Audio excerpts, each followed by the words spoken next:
Good morning, everybody. Good morning. Welcome to Fountain Street Church. My name is Reverend Christopher Rowe, and I have the privilege and the honor of serving in this season as the acting senior minister here in what I call this Temple of Peace and this Cathedral of Love. And on behalf of everyone who calls this their spiritual home, welcome to this hour of worship with one another. I was just trying to count in my head during the beautiful prelude, and I think this is our 7th service back in the sanctuary this year after that long hiatus. And I'm particularly excited, excuse me, because we have a wonderful and exciting guest today. Dr. Jelks is with us, Dr. Randall Jelks, and I am so honored he is with us. And it also kicks off a season of having many guests that will join our pulpit and join our worship with us. And so after 7 wonderful weeks of being together, it is exciting and good to have some new voices coming in here and also joining us. And so I am so grateful for you being the inaugural voice in that journey. This is a place where everyone is not only invited, but welcome, no matter who you are, no matter where you are on the journey of life. Whether you are a local or you are watching on YouTube at home here in West Michigan, or you are watching from across the country or even the world sometimes. No matter who you believe in or who you don't believe in at all, or who you love or who you're loved by, what you look like, or the status of your existence, you have a place in this community where love and justice and compassion and equity and inclusion are the shared work of our liberating faith, not only inside this place, but also beyond these walls. So on behalf of everyone who shares in this work together, welcome to our worship service.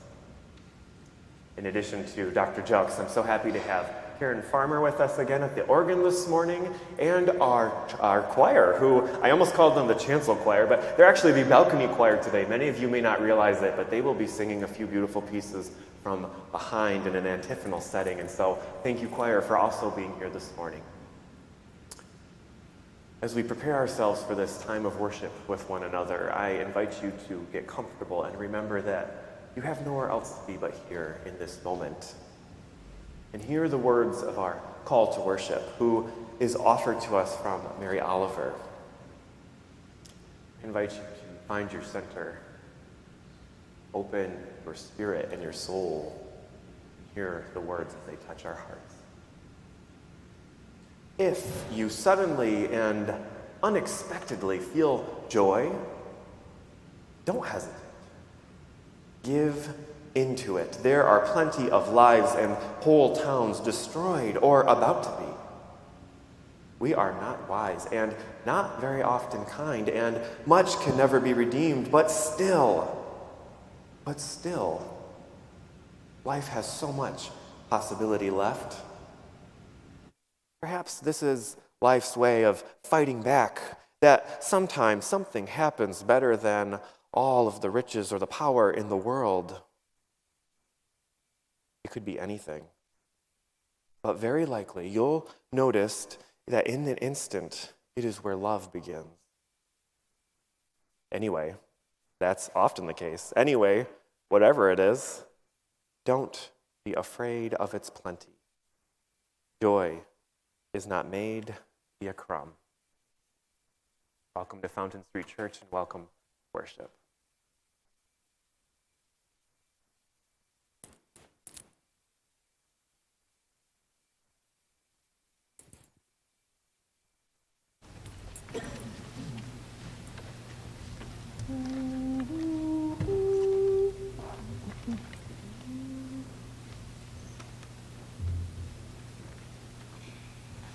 Calling out to hungry hearts.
morning. My name is George Zeiderveen, and I'll be reading this morning's Ancient and Contemporary Witnesses. This morning's ancient witness comes to us from the Christian text of Matthew, chapter 17, verses 1 to 8. Hear what the ancient spirit is saying to the people this morning.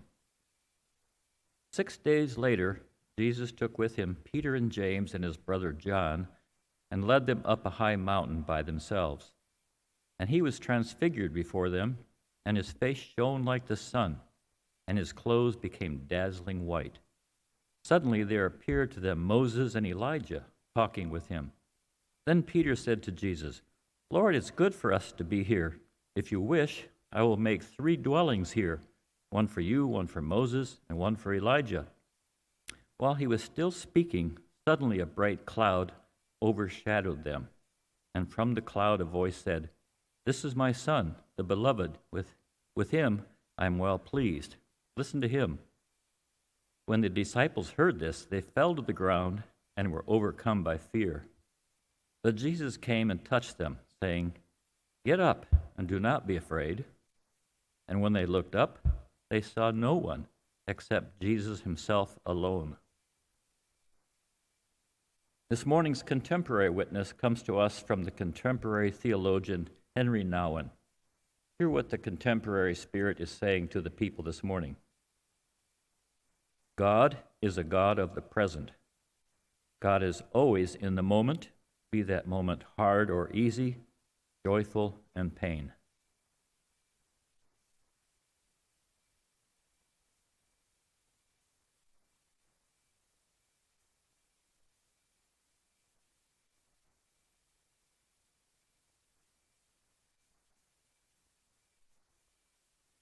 Thank you once again, and good morning to you. I know many of you behind masks, but you can say good morning. I am a Southerner by birth and by temperament, and so it's very appropriate to say good morning, good afternoon, good evening. It makes your life a little bit better. You know, just walking down the street, saying good morning to someone. We don't do those courtesies any longer, and it's very important for us to do it. I was very pleased when I got a call and said, "Well, Randall Jelks, would you come and preach at Fountain Street Church?" I was like, "Whoa, I'm honored. I'd be happy to. It's always a joy to be here with you. This grand historic church. I was just admiring in the green room all of the great photographs of people who have come over the years here. So it's really great to be here with you, and I thank you for this invitation to be in this illustrious pulpit and to share a little with you of what I have to say this morning. We all need to get away. It's not like that Southwest commercial, right? You want to get away? But we all need to get away. Everyone needs to escape the dysfunction of family or the idea that we have to work incessantly or the culture of noisiness that seems to run over the United States. There isn't a quiet space everywhere. Airports, train stations, everywhere seems to be noisy. Matthew describes an exhausted Jesus, because if you read the chapter before of that ancient, who needed to be renewed. Life was, even in the ancient world, unceasing sometimes. The passage reminds us that we all need a lonely place, a retreat, a space to heal from our mistakes and our wounds. In the end, all of us need a lonely place, a beach, a cabin, a lake, a mountain, renewal and self-renewal. We all need to go fishing. We all need to just stand there and look at the water to heal. Yes, even Jesus needed a bit of self-care. Matthew tells us. As the Gospel of Matthew describes him, he's a Galilean from a notable family, of notable paternal legacy, that he had quickly become a religious rock star. Now, in the ancient world, don't misunderstand me, there were other emerging religious rock stars, particularly in ancient Israel, surrounding and competing with Jesus. There were all kinds of rock stars. But the people took notice and raced toward this carpenter's son because he preached to the poor good news. It is claimed by Matthew, is the most revolutionary and the most innovative in the prophetic tradition of his people. And the people can't get enough of him. Folks, as he made his pilgrimage toward Jerusalem, are clamoring for him to teach, preach, and heal, constantly clamoring from, come on, we need you more. We need you to feed the 5,000. We need you to do this. We need you to do that. And he's tired. They want more of him, like our employers or our careers demand more of us. More. We need more of you. We need more of you. I work in a university, and it's like, oh, you can do more. I'm like, we're doing a lot. They want more miracles. They want more challenges to an inequitable social order. They want more conversations with him about the God whose name should never be pronounced, what it has in store for the overwhelming majority who are living in King Herod's colonized dominion. They want more. That majority cannot pay rent for housing. That majority cannot find sufficient health care. That majority are not making enough income off of agriculture and trade. That majority is angry at the social changes that they seemingly have no control over, and they turn on one another and blame the immigrant, the poor, and the refugee for perilous times that they live in. So Matthew suggests that Jesus just simply needs a break. He's tired, weary. And we all feel that in this time of COVID. All of us feel that weariness, that tired, that we just need to get away. We just need to get somewhere and sit quietly. And that was even before COVID. Because we live in a society that tells us we can do more and more and more. And we take that to heart. We try to do more and more and more.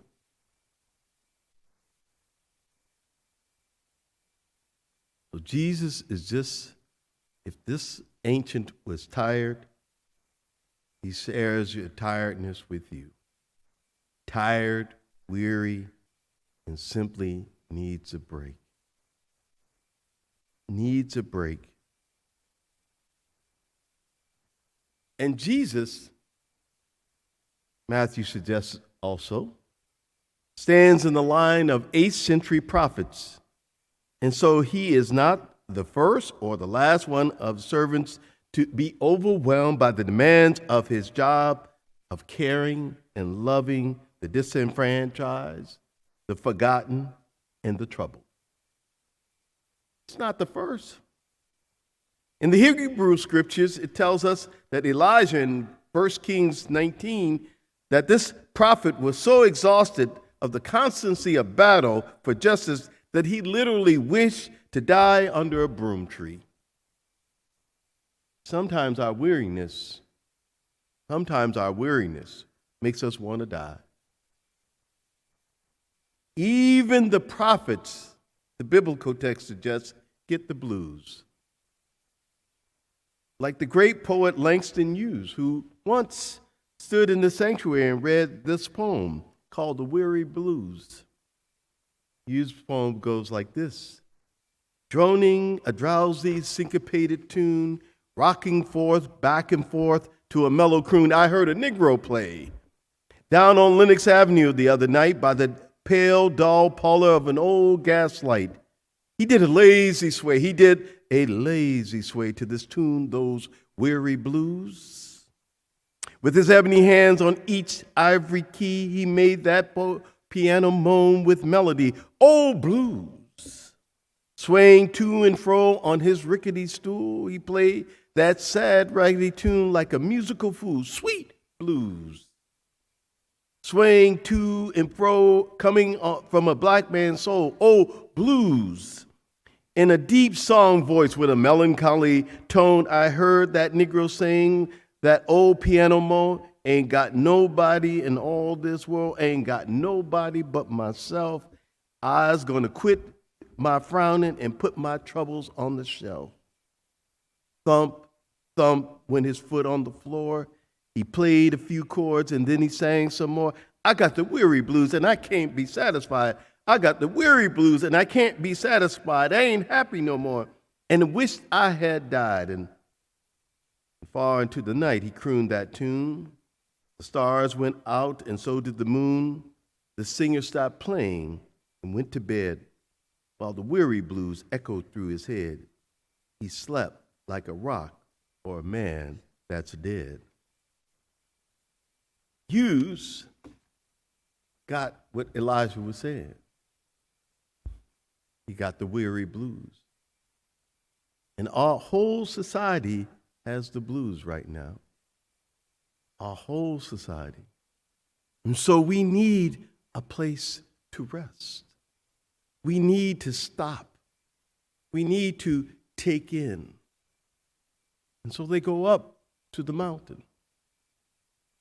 And there, in an odd kind of turn of phrase, an odd turn of passage, suddenly there is this transfiguration. Suddenly there's Moses, another guy who's experienced the blues. Now, if you got to lead people out of exile, if you got to lead them out of slavery, and you know how church folks are, our religious folks are, they're just as messy, they're just as contentious, they're just as harebrained. So imagine Moses leading them out, so he got the blues. I once saw a cartoon years and years ago. The Red Sea has parted. Moses is leading in the front.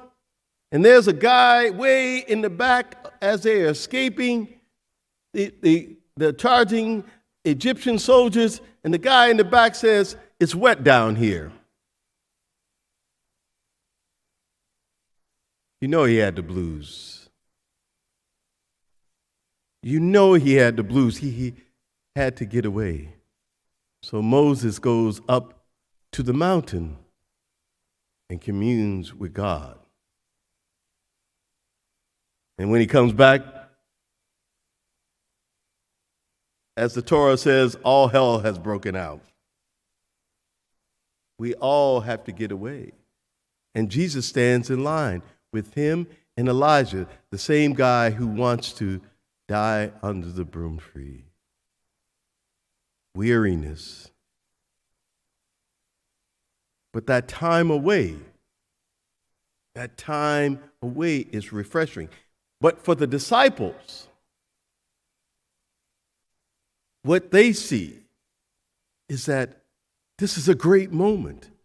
What they see is this is a spiritual experience. What they see is this is our past history. This is our glory. And what they see is that we need to create a monument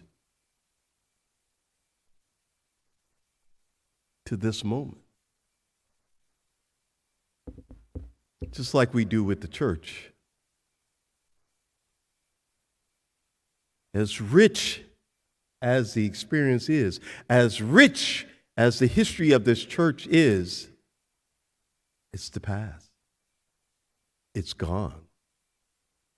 And it's now to build a new free future. That moment to escape is to help us reflect about what do we face now? What are we charged with now? Not our great past. That's there. But what do we face now?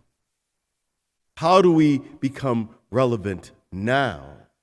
How do we open our minds and imaginations to now? And eventually they have to go down the hill. They go down the mountain. You know what they face is they face all the homeless people right on Division Street. They face people with mental illness. The first thing Matthew does is that they leave the mountain and they find what they call a demoniac boy casting about, facing the now. Our time to get away is always needed. Our time to get away is always important. Our time to get away is always renewal, but it is always renewal to face the now.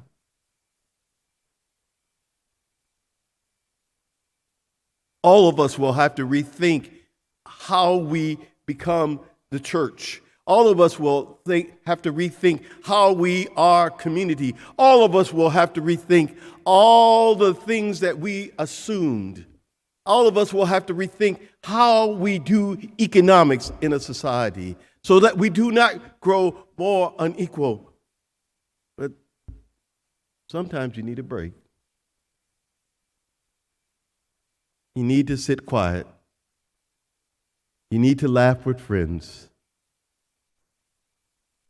To renew yourself, to go back down that mountain.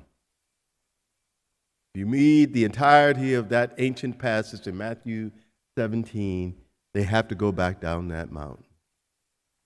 They have to go face the challenges, just like you have to face the challenges. This is not the church it once was. It will not be that. But it can become something new. And that's the challenge. How do we face this together?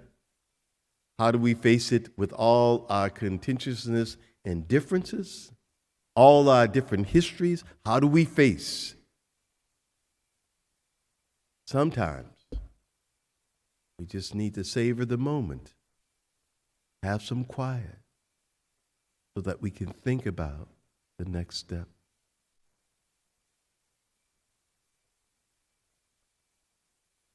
May the God of Abraham and Sarah, may the God of Son born of Mary, all be with you in the hearing of this word.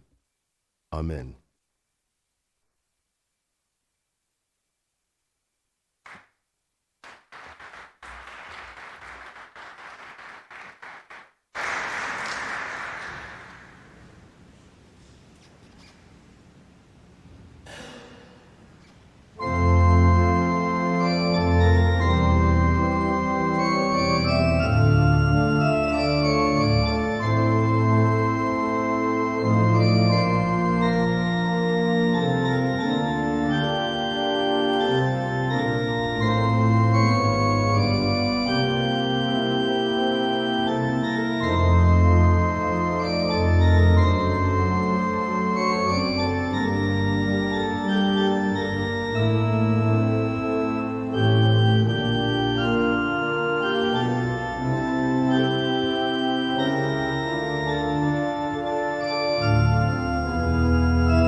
You have nowhere to be but here right now. You are exactly where you need to be, and that is particularly underscored this morning. You are exactly where you need to be, and you are where the world needs you to be. So free yourself. Find yourself. Feel the presence of everyone around you, everyone within you.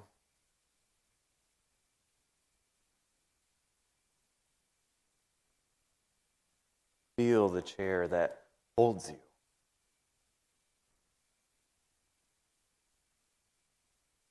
Feel the ground beneath supports you.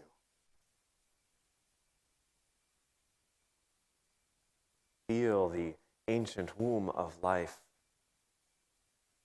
that embraces.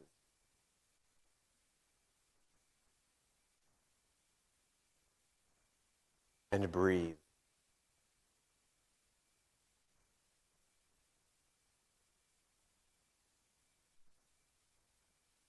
Fill up your lungs and your spirit. Breathe in the welcome of the ancestors who have rested in this very space before us.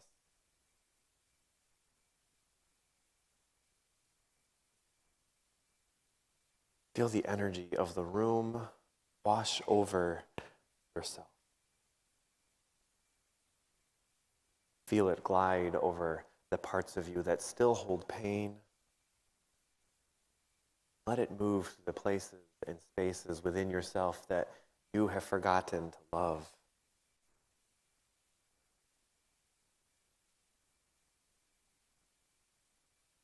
Open yourself to silence, to restful and restorative silence.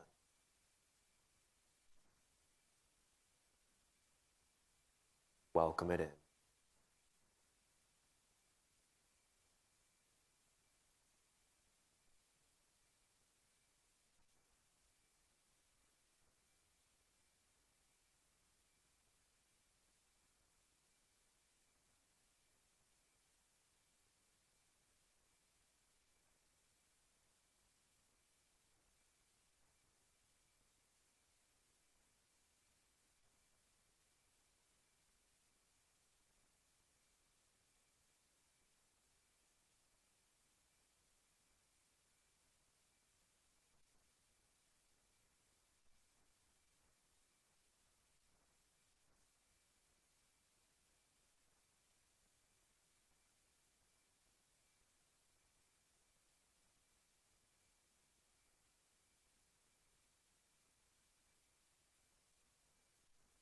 Spirit that even time cannot contain.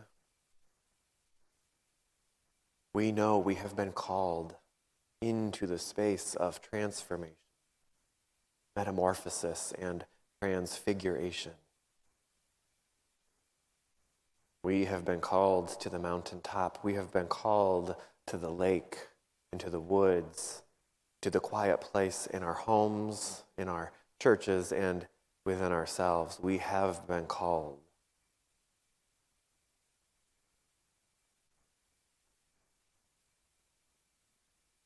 This sacred and holy and mysterious place this morning. Inspire within us the courage and the bravery to rest. Give us the strength to renew.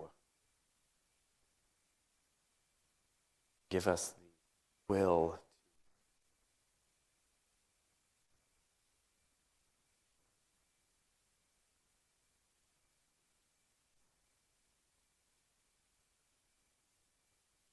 Spirit of the generations, we ask you this morning to lift up and hold and embrace the parts of ourselves we are too scared to speak aloud this morning or put words to or share beyond the inside of our being. We ask that our neighbor and those among and around us feel that as well. As we commit ourselves and our community and our worlds to savoring so that we can act and put ourselves at the intersection of contemplation and action, we ask that love and justice, inclusion, equity, and belonging and compassion be our guide and our focus.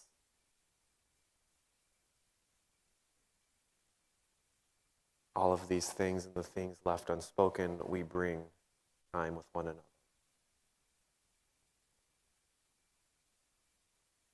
As we breathe one more time, let us close this shirt. I invite you to breathe.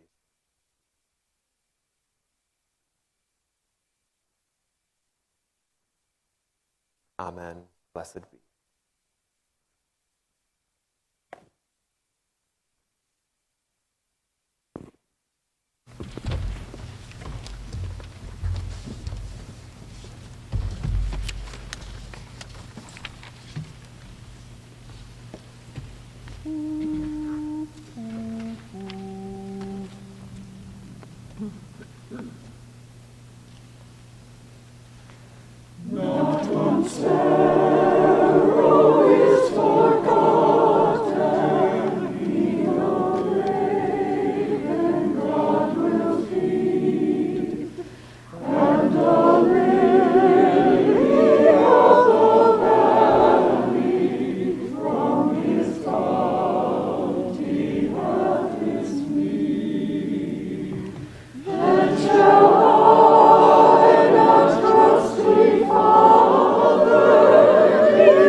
Thank you, choir.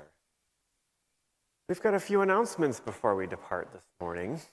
The first of which is just a reminder that we are still deep into the weeds of this augmented way of being the church. It's still very much a virtual and hybrid ministry we are offering here at Fountain Street Church.